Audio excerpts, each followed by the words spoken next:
friends. This is Reflections, a program sponsored by Paducah Cooperative Ministry, where together we do God's work with human hands. I'm Karen Winkel. I pastor United Church of Paducah. I'm one of your co-hosts. And your other co-host is Gregory Waldrop, who pastors Fountain Avenue United Methodist. Good to see you, Gregory. Glad to be right here with you, and glad to be here with you all as well. You're in great luck today. We have the director of the Paducah Cooperative Ministry with us, Heidi Suhrheinrich. And we have a lot of things to share about the important work that Paducah Cooperative Ministry does among us. Welcome, Heidi. We're glad you're here. Thank you. It's nice to be here. Yeah, always glad to hear your insights on the sort of the nature of our work together. And so what have you got in mind for us today? Well, I think on the forefront down at PCM, particularly it looks like this week, starting this month, is the emergency assistance funds that we is one of the most important programs. People know us for food. People know us for homeless shelter. One of the other main programs that we provide is emergency financial assistance, and those are for urgent needs. We consider urgent needs such as utility disconnections, rent evictions. Sometimes we have somebody come in and say to us, I've got a prescription, went to the emergency room last night, I've got high blood pressure, I've got diabetes, and I need to get these medications, but I can't afford them. That is another one of the things that we would consider an urgent need that we could help with. But it's those utility bills that are really getting us right now. Oh, yeah. Yeah. We budget money for these urgent needs on a weekly basis so that we can stretch it through the whole calendar year. And we start every Monday morning with that little pot of money. And we had gone through our whole week's worth by 2 o'clock yesterday afternoon. It went so fast. We were standing room only Monday down there. So you're Right. First thing Monday morning, about 2 in the afternoon, the whole week's allowance were gone. Huh? That's right. That's right. And that probably wasn't an unusual occurrence. It's happened before. It surely has. And this time of the year is particularly hard. We're seeing utility bills come in $300 and $400, you know, and heaven forbid if they should get turned off, because then they have, you know, equally high reconnect fees and penalties, and so it's kind of tough times right now. We're a little bit worried about it, and I think the hardest thing for me is just the sense that we're just scraping the surface. You know, it feels like we just can't do enough. Right. So you have an allotted sum that you start with at the beginning of the week, as you said, and this week it just went so quickly. Right. What is there a way for you to estimate what percentage of need you're addressing? Say somebody said, I'm going to give you unlimited check writing abilities. How much beyond that budgeted sum do you think you would go? I'm not sure, Karen. Right now we're budgeting about just under $93,000 a year for this particular program alone. And we break that up into 52 weeks, and it comes out to about $1,800. And then we further break it down and say, okay, per household, we will assist anywhere from $60 to $100, trying to hit as many households as possible. But, you know, you can imagine somebody comes in with a $250 bill, our little 60 or even our 100 isn't going to do it. It's not going to do it all of the way. So then we sit down and we really work with folks on where are some other ways of getting help. We sit down and we do an income and expense sheet. We'll look at what are your sources of income, what are your monthly expenses, what can be changed, are there some things that could be changed that would make a difference? And really try and do some counseling before we even agree that we can assist financially. Sometimes there are things that we ask someone to do for themselves that maybe they haven't done already. We ask some hard and nosy questions. You know, one of the most important questions we want to know is, what are you going to do next month? If we're able to help you this month, what will you do next month? Are there some changes that will happen for you that you project will happen? Because we can only help once in a 12-month period. That's what our policy says. And other agencies are similar that do this kind of work. Some only help every 18 months. Right. And once you've tapped out the help agencies, then what are you going to do? Is there a plan? We ask questions, you have no income. If we pay this much, what will happen? So we have to make some really hard decisions down there, and it's not always easy. Mm-hmm. Sometimes folks come in, they're just desperate. They thought something else would happen, and it hasn't, and now they're highly stressed, and I need you to do this for me, and it may not be something we can do. So we'll look at it and say, this is what we can do. These are some other suggestions that we would make, and just try and help the best that we can. And that's such a loving approach. It's also time-consuming. That's the thing that, every time you're here to talk about some way in which Paducah Cooperative Ministry is ministering to the community, I'm always moved by the care that you provide to folks. You're not just saying, this is the need, well, we can help or we can't, but you're really engaging folks in a way that does require a lot of resources on the part of PCM. That's true, but I feel like that's one of the most important things that we do is really sit down and talk and listen and hear the story. Right, not just problems. Yeah, if you've come through a terrible situation, you need somebody to validate that. Right. You need somebody to hear it, to understand it. Even if I can't solve it for you, you're going to go away feeling a little bit better that somebody heard and understood and maybe spoke some words of encouragement, hopefully, and gave you some other ideas. So that's the relational part of what we do and that we feel is so important. Also is the accountability, teaching responsibility, teaching accountability. And sometimes we're called to do that as well. To say, look, here are some things maybe you could do without, and it would make a difference. And, if you can't account for where your money went this month, then how can we assist you? You've got to do what you can for yourself first. You've got to know where your money's going. Right. So you're, in fact, in part responding to the trauma of being in crisis. I mean, there is an emotional trauma about that. Right.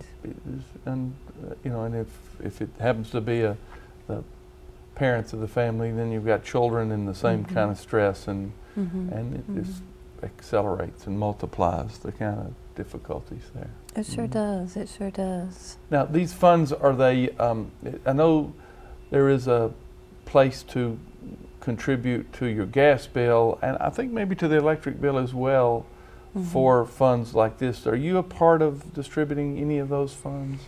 What we try and do is make sure folks are aware of those and refer them, to all the sources of help that we are aware of. But that $93,000 is just funds that you have raised or generated. That's local funding that comes straight to Paducah Cooperative Ministry. We're supported so graciously by the congregations, businesses, and individuals in the community, and that's where it comes from. It's local funding. So. Right. Well, one of the things I know, I don't know about you, but I get a number of telephone calls in any week asking for assistance with rent or power bills or whatever, and I've encouraged my church to take the resources that used to be at the discretion of the pastor and just direct those to PCM, because I feel that PCM can do a far better job of, what you've just described. You're so equipped and so full of heart in terms of engaging folks around their need, where, I am not. So I know that there are a number of churches that take that approach. And that's really why Paducah Cooperative Ministry was established in the first place, is to be that missional arm of the congregations back in 1973. And so we like to think that we're a help to the pastors, because we can get in there and we can ask the hard questions, we can keep the records, we can offer the suggestions and advice, and really try and help the congregations and the pastors in that way. So go back maybe 5 years or 10 years in terms of this emergency assistance. Are things about the same? Are they better for folks in general, or are folks facing greater challenges? Karen, I think that we're seeing nationwide and reflected here that things are tougher. Things really are tougher. Some of the safety nets that we've had are receiving cuts. Let's look at this past year. Let's look, what it's been for each one of us, what it's meant to have our gasoline, our fuel prices go sky high, our own, heating bills and electric bills going up, and reflected then in the food that we go and buy at the grocery store. And each one of us are cutting back and trying to make do with less and make sense of this. And, so we have, number one, less to give to others that are in need, but if you're working an hourly wage job and it's the same old song that I sing all the time, but there are so few options for full-time work with benefits.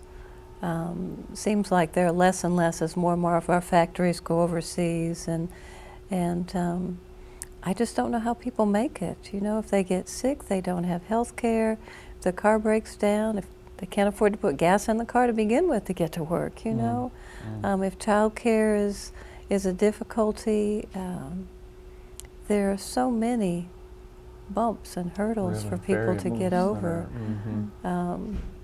I wish I could say that I see some hope on the horizon, but right now I just look for really tougher times ahead and belt tightening and tough choices. You were mentioning even that the budget proposals for the 2009 were really specifically the cuts would have specific impact to PCM. Right. One of the things that I'd like to do is kind of look and see how we're looking nationwide. And I went to a website, the National Law Center on Homelessness and Poverty keeps really good statistics.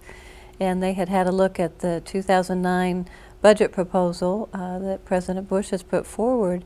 And a couple things caught my eye that will impact this community. And one was a cut in what we call the Federal Food and Emergency Shelter assistance. And this comes down through our local United Way. And this community is slated to receive about $36,000 in 2008. And that's typically split between 3 agencies, Paducah Cooperative Ministry being one, Salvation Army being another, and Family Service Society being the third. And we split it 3 ways. One of us takes it for food, one takes it for rents and mortgages, and one takes it for utilities. And that helps us with the local funding to do a little bit more. And that's slated to receive a 35% cut in 2009. So that will directly impact what we can do here in this community in terms of emergency assistance. And in addition to that, there was another cut that caught my eye, a 22% cut in what we call LIHEAP. It's low-income heating assistance. And you hear about that in the paper from time to time. It's really an important source of help in the wintertime. And 22% cut is slated for 2009. So that means that more and more folks will be coming to our door and with just fewer and fewer resources for help. Fortunately, that hasn't been passed yet, so we all have an opportunity to contact our congressmen and senators and ask them to really look at that and to help us continue to helping people and not let those cuts go through. If you don't have utilities, you're most likely going to wind up homeless. It's just, it's an interconnected situation. So it all makes a difference. So, as you say, part of your work is to connect us people, all folks, with the various helping organizations. You've mentioned Salvation Army. You've mentioned the Family Service Society. What are the other places who have some emergency ability to respond? We like to also work with St. Vincent de Paul Society and refer folks over to them when they've exhausted their help options with us. West Kentucky Allied Services is usually the agency that gets those LIHEAP funds for heating assistance. And so I think really our community is very fortunate that we have that many agencies. We hear from some of our neighboring counties, folks that just don't have as many helping resources in those communities. So, well, it still feels like we're scratching the surface some days. I know that we're really blessed and fortunate to have what we do have here. Well, for somebody watching, it would seem to me to be a natural response for somebody who feels moved by what we're talking about today to be in contact with PCM and make a donation toward the emergency assistance resources. But are there other ways for our area residents to be supportive of PCM as it relates to this particular? To this particular, financial, is the main thing that keeps this particular program going. But if we have help in other areas, then we can funnel more money into this program. So other ways to help PCM overall are additional helps to the food pantry. We always talk about those cans of tuna fish, macaroni and cheese, all that helps. And then I don't have to go buy that in the lean times. I can continue to put money towards emergency assistance. The homeless shelter has a great deal of need in terms of just basic things that could be provided there, toilet paper and cleaning supplies and personal hygiene items. We also accept things like household goods and furniture items. We've got a single mom with 2 kids moving out of the shelter today, and we're helping her with some basic household items to start up with. Yeah, brooms and cleaning supplies, pillows and towels and blankets and pots and pans and silverware. All of those things are critical. So often our folks have come into the shelter and have lost everything, so they really are starting from scratch. So if we can provide some of those basic things, that makes a difference. So it's good. I'm thinking that everybody knows where PCM is, and that probably isn't true. Well, we are located just off the Beltline, Irvin Cobb. We look for the Mike Smith dealership there, the old one, and Legion Drive runs right through the middle of it, and we're directly behind that car lot. 402 Legion Drive is our address, and we've been there for almost 3 years. And the phone number down there is 442-6795, and the hours are Monday through Friday, 9 until 4. And we just invite folks to come down and see what's going on down there. It's really an open door ministry. We like for people to have a sense of ownership and to understand what the needs are and understand what's going on. And certainly if anybody would like to just come down and work with us, we have a lot of good volunteer opportunities. Folks that come in and just help us answering phones and greeting individuals and assisting with donations that come in. We have some wonderful volunteers that will go and pick up donations, a regular pickup route from some of the businesses that provide help to the pantry. So there's a lot of ways that you can help. So we've just been kind of busy down there just here recently. It's been hopping. I mean, it seems like winter has expanded a bit. It keeps lingering. It keeps right. Continues on, and I know that complicates. Yesterday being a Monday and being the first of the week, we had standing room only, and we're setting up folding chairs up in the lobby. And I think we assisted 56 households just yesterday.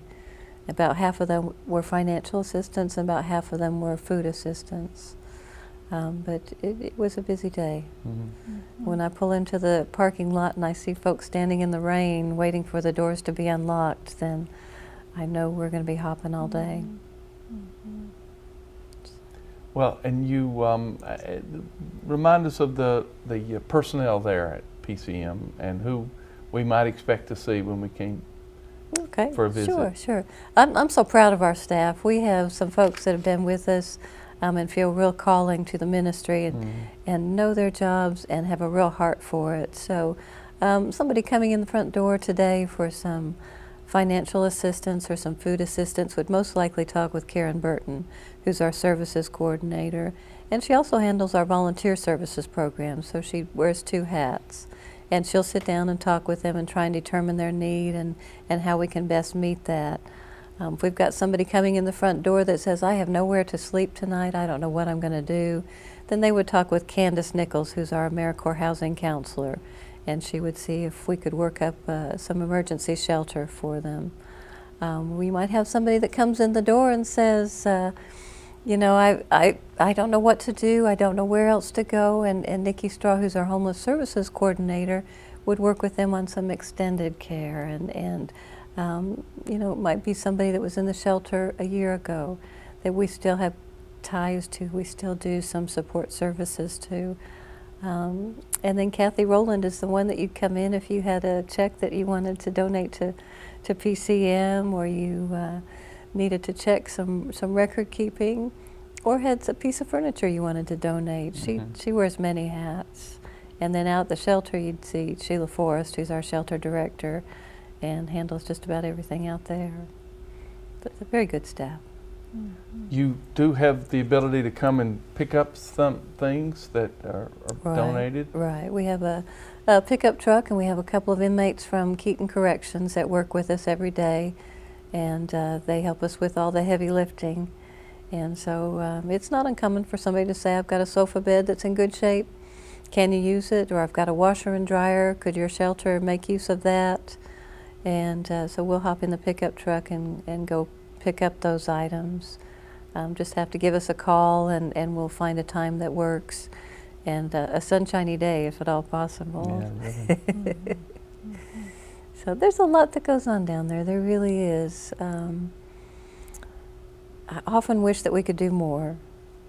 But, you know, and sometimes we have wonderful good news stories. It's not all about gloom and doom. We had a visit this morning from a gentleman who'd worked with us several years ago, 4 or 5 years ago, as an inmate.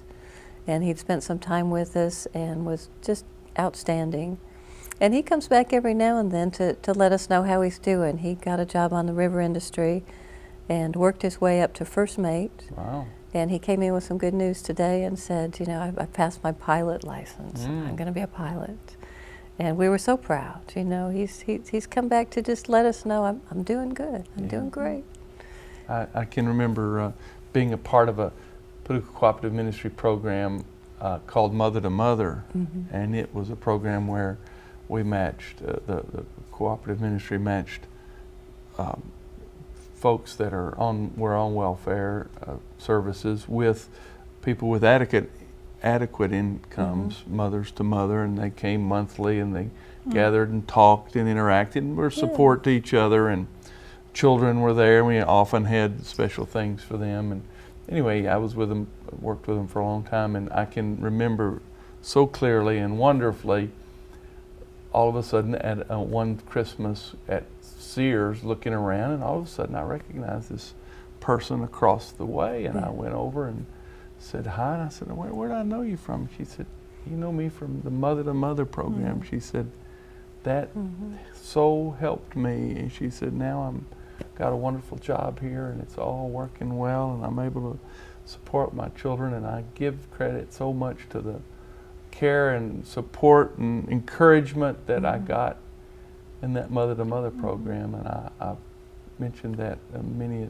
occasions because it was a real joy of that season. It's the relationships you build. Also, we had another piece of good news when one of our former shelter residents stopped by to see Sheila and said, I've been in my apartment for 2.5 years. I'm doing good. If you ever need me to just come and talk to anybody, I will, because you know, you helped me get my feet on the ground, and I just want you to know I'm doing okay. I'm doing good. That's great. And we just love those kinds of stories. Those are the best, you know. But And those, I'm sure, give you energy Yes. in those times that are so challenging, like yesterday, to know that you're making a difference it and to know can be exactly. done. Changes can be made. But without that relational connection, they wouldn't feel any need to come back and let us know how they were doing. Right. But they know we're going to be proud as punch to hear the good news. So they come back and they give us a big smile and let us know those good news stories. So those are so valuable. And you bless us by sharing them, because we trust that differences are being made, but it's good to know truly that is the case. Well, we want everybody to know how their money's being spent, Mm-hmm. why we make the decisions that we do, why we have the programs that we do, because we feel that accountability to the community as well. Mm-hmm. It's important that people feel that trust about what we're going to do with the donations. Yeah. Mm-hmm.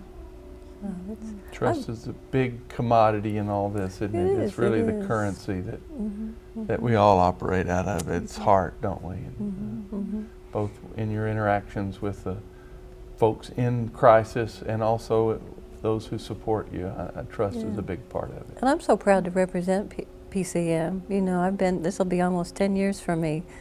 And the community behind it is just amazing. It just lifts me up every single day. And then the staff that I work with, I'm just in awe sometimes. It's not like this everywhere. So it's a real tribute to Paducah, I think, and to McCracken County, the vision that folks had, 34 years ago. And then the cooperative spirit and the sense of responsibility to give back to the community. I just feel real honored to be in this position. It stretched me, and I've grown in a lot of ways. Yeah. Well, we're glad for you and for your work and for the Paducah Cooperative Ministry, of which this program is a part, and we're glad for all the ways that you lead us in serving this community, and thank you very much. You're welcome. It's a pleasure. And we're glad to have been with the community again, one more program, and glad for you to, wherever you are and however you can, to join us here at the Paducah Cooperative Ministry in doing God's work with human hands. Until the next time, shalom. Shalom.